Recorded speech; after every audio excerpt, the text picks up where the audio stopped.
আসসালামু আলাইকুম। আশা করছি যে যেখানে আছেন সবাই ভালো আছেন, সুস্থ আছেন।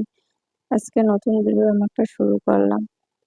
এই যে আমার ছেলে 10টা বাজে এখনো ঘুমাচ্ছে, তাই এই ফাঁকে আমি এই যে গাছগুলো পরিষ্কার করে নিলাম এবং কাজ শুরু করলাম।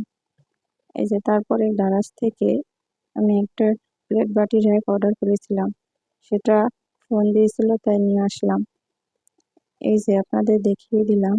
এই যে এক প্লেট বাটি রাখার র‍্যাক দারাজ থেকে অর্ডার করেছি। অল্প দামে খুব সুন্দর একটি র‍্যাক। আপনারা চাইলে অর্ডার করতে পারেন। তারা ঠিক মতো একবার পৌঁছে দিয়ে গেছে। প্রোডাক্টটা সুন্দর মতো দিয়েছে। এই যে খুব সুন্দর একটি র‍্যাক।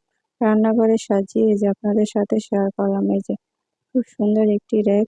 এইভাবে আমি রান্নাঘরে প্লেট বাটি রাখার জন্য এটা নিয়েছি সাজিয়ে। আপনাদের সাথে শেয়ার করলাম। ভালো লাগলে প্লিজ লাইক, কমেন্ট, শেয়ার করবেন। তারপরে আসলাম রুমের ভিতরে।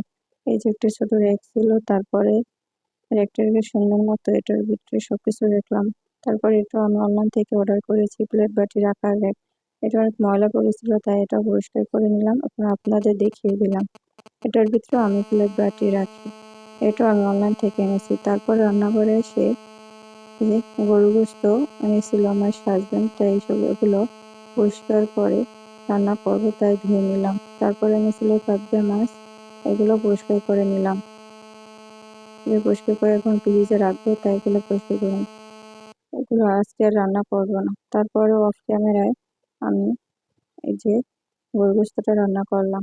তারপরে আসলাম এই যে মেশিনটা অনেক ময়লা পড়েছিল ছেলের জন্য, ছোট বাচ্চা তো, তারপরে আবার অসুস্থ, তাই এগুলো পরিষ্কার করা হয় না এবং কাজ করতেও পারি না, তাই এগুলো আমি এই যে সুন্দরভাবে গুছিয়ে নিলাম। আমার মেশিনটা অনেক ময়লা পড়েছিল ছেলের জন্য, কাজ করি না অনেকদিন হয়েছে, তাই পরিষ্কার করে ঢেকে রাখবো। তাই দেখুন আমি একটা কাপড় দিয়ে সুন্দরভাবে এটাকে পরিষ্কার করে নিলাম। এই যে দেখুন ঝকঝকে হয়ে গেছে। এভাবে আমি পরিষ্কার করে রেখে দেবো। পরিষ্কার করে নিলাম। তারপরে এখন আসলাম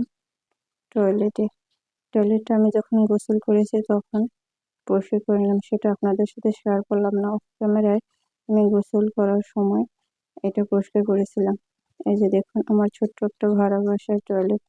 এইভাবে আমি এটা একটা র‍্যাক আসছে, এই যে একটাও সাজিয়েছে। এই যে একটা স্টিল ছিল, ওগুলো থাকলে টানানো যায় না, তাই পাশে ছিল ঘাম সরে গিয়েছে, তাই এভাবে একটা রশি দিয়ে বেঁধে, এটাকেও আমি অনলাইন থেকে অর্ডার করেছিলাম। রশি দিয়ে বেঁধে এভাবে রেখেছি আর শিকগুলো সরিয়ে রেখেছি। এই যে এভাবে আমার টয়লেটটা পরিষ্কার করলাম। ভালো থাকবেন, সবাই সুস্থ থাকবেন।